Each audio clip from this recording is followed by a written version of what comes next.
नमस्कार, स्वागत है आपका स्पेशल स्टोरी में। मैं हूं आपके साथ वक्ता। भारत जोड़ो यात्रा कांग्रेस और कांग्रेस में भी राहुल गांधी के लिए कितनी फायदेमंद होती है? क्या इस यात्रा से राहुल गांधी का भारत का प्रधानमंत्री बनने का सपना आकार ले पाएगा? सवाल कई हैं जिनके जवाब समय की गर्त में छिपे हुए हैं। लेकिन ये यात्रा विवादों में ज्यादा घिरी रही। कई ऐसे विवाद हुए जिन्होंने इस भारत जोड़ो यात्रा के रंग को फीका करने का काम किया है। विवादों के साथ साथ इस यात्रा को कैसे सक्सेसफुल दिखाया जाए, इसमें भी कांग्रेस के चापलूस लोग पीछे नहीं हटते और लगातार झूठी खबरें फैलाकर वाहवाही लूटना चाहते हैं। विवादों पर बात करें उससे पहले बात करेंगे एक ऐसी तस्वीर की जिसे भारत जोड़ो यात्रा का बताया जा रहा है, और ये काम किया है कांग्रेस के नेता जितेंद्र सिंह पटवारी उर्फ जीतू पटवारी ने। जीतू पटवारी ने राहुल गांधी के महिमा मंडन के लिए भारत जोड़ो यात्रा की झूठी तस्वीर शेयर की है।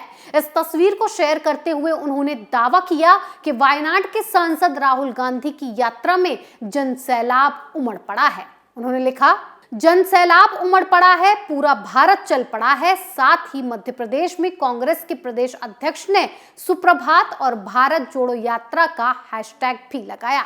हालांकि अब उन्होंने इस ट्वीट को डिलीट कर दिया है।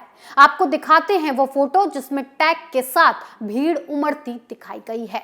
ये ट्वीट रविवार 16 अक्टूबर 2022 की सुबह 7:27 पर किया गया, लेकिन सोशल मीडिया के जागरूक लोगों के सामने उनके झूठ की पोल खोलते देर नहीं लगी। यानी कि जितनी होशियारी नेताजी ने दिखाई थी वो सब धरी की धरी रह गई। एक ट्विटर यूजर ने इसकी पूरी पोल पट्टी खोल दी। ट्विटर यूजर लाला ने तुरंत स्क्रीनशॉट डालते हुए बताया कि ये तस्वीर स्टॉक नामक फोटो प्लेटफॉर्म से ली गई है और इसे नाइजीरिया में लिया गया था। इसका मतलब ये हुआ कि भारत जोड़ो यात्रा से इसका कोई संबंध तो दूर की बात है, पतला सा धागा भी नहीं जुड़ता। कैपिटल टीवी ने भी इसकी पुष्टि के लिए रिवर्स इमेज सर्च तकनीकी का प्रयोग किया। हमने भी ये पता लगाया कि ये तस्वीर भारत जोड़ो यात्रा की नहीं है। किसी भी मीडिया संस्थान में भी ये तस्वीर इस यात्रा की नहीं मिली। ये तस्वीर नाइजीरिया में हुए एक रिवाइवल स्ट्रीट प्रदर्शन की है। ये 2019 में हुआ एक विरोध प्रदर्शन था। इसी तस्वीर को एडिट करके कांग्रेस के पूर्व मंत्री जीतू पटवारी ने अपने सोशल मीडिया हैंडल पर इसे शेयर कर दिया।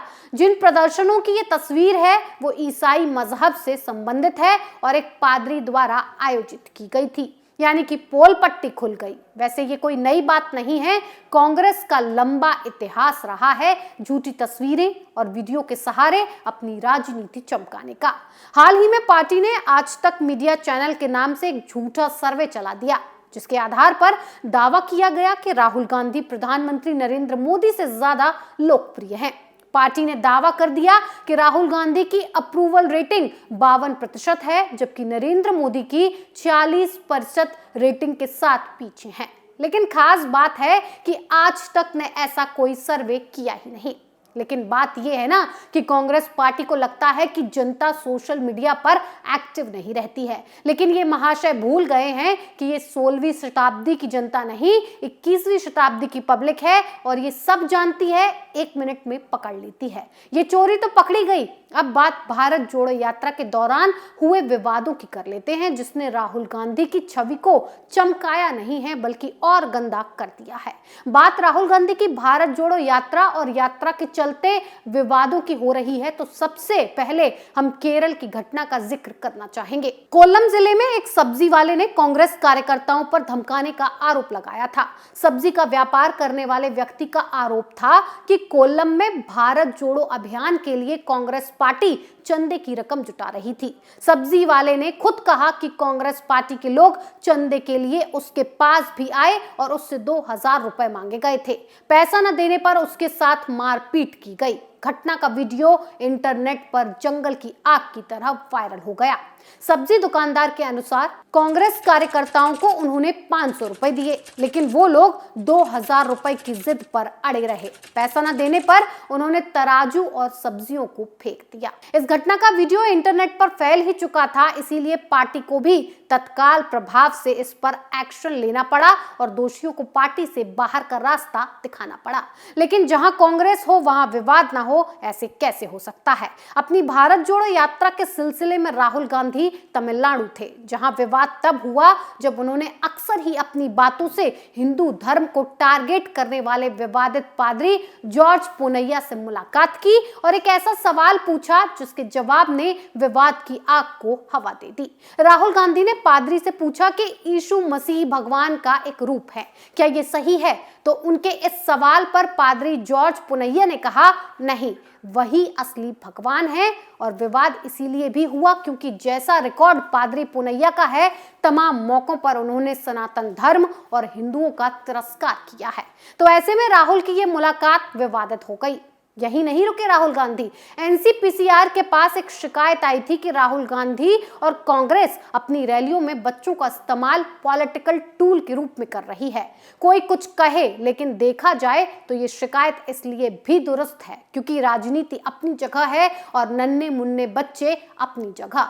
बड़ा सवाल अब भी यही है कि अपनी रैली में बच्चों को दिखाकर आखिर राहुल साबित क्या करना चाह रहे थे? भारत जोड़ो यात्रा के जरिए भले ही राहुल गांधी कांग्रेस को मजबूत करने के लिए सड़कों पर आए हों, लेकिन जिस बात को लेकर उन्होंने सुर्खियां बटोरी वो है उनका स्टाइल। ऐसे में भारत जोड़ो यात्रा के दौरान उनकी टी शर्ट ने खूब सुर्खियां बटोरी। भारतीय जनता पार्टी ने राहुल की टी शर्ट को एक बड़े मुद्दे की तरह पेश किया और दावा किया कि इसकी कीमत 41,000 रुपए से ज्यादा है। केंद्रीय गृह मंत्री अमित शाह ने भी राहुल की इस टी शर्ट पर तंज कसा था कि राहुल गांधी विदेशी टी शर्ट पहनकर भारत जोड़ने निकले हैं। आपको बताते चलें कि राहुल गांधी की वो टी शर्ट जो विवादों के घेरे में आई वो बर्बरी की है। जिन्हें भी फैशन इंडस्ट्री की समझ और ब्रांड्स में इंटरेस्ट होगा वो बर्बरी से जरूर वाकिफ होंगे। बर्बरी ब्रिटेन का आइकॉनिक ब्रांड है। आखिरी विवाद केरल में हुआ। केरल के दो क्रांतिकारियों गांधीवादी के मेनन और पद्मश्री पी गोपीनाथन नायर के स्मारक का अनावरण होना था। कार्यक्रम तिरुवनंतपुरम स्थित निम्स अस्पताल में होना था, जिसके लिए केरल प्रदेश कांग्रेस कमेटी के प्रमुख सुधाकरण की मौजूदगी में राहुल को निमंत्रण भेजा गया। तय तारीख पर सुधाकरण, यूनाइटेड डेमोक्रेटिक फ्रंट के नेता एमएम हसन और शशि थरूर निम्स पहुंचे, लेकिन राहुल गांधी ने यहां आने की जहमत तक नहीं उठाई। राहुल प्रोग्राम में आए ही नहीं, इसीलिए उनकी खूब आलोचना हुई और बाद में राहुल गांधी की इस हरकत के लिए सुधाकरण को माफी तक मांगनी पड़ी। तो कुल मिलाकर जिस एजेंडे के लिए ये भारत जोड़ो यात्रा की गई थी उस पर पानी फिर गया है। विवादों के साथ साथ राहुल के नेता अब झूठी तस्वीरों पर उतर आए हैं जो कि बेनकाब भी हो गई हैं। ये भारत जोड़ो यात्रा राहुल गांधी की छवि सुधार नहीं रही है बल्कि बिगाड़ रही है। स्पेशल स्टोरी में फिलहाल इतना ही। बने रहिए कैपिटल टीवी के साथ। नमस्कार।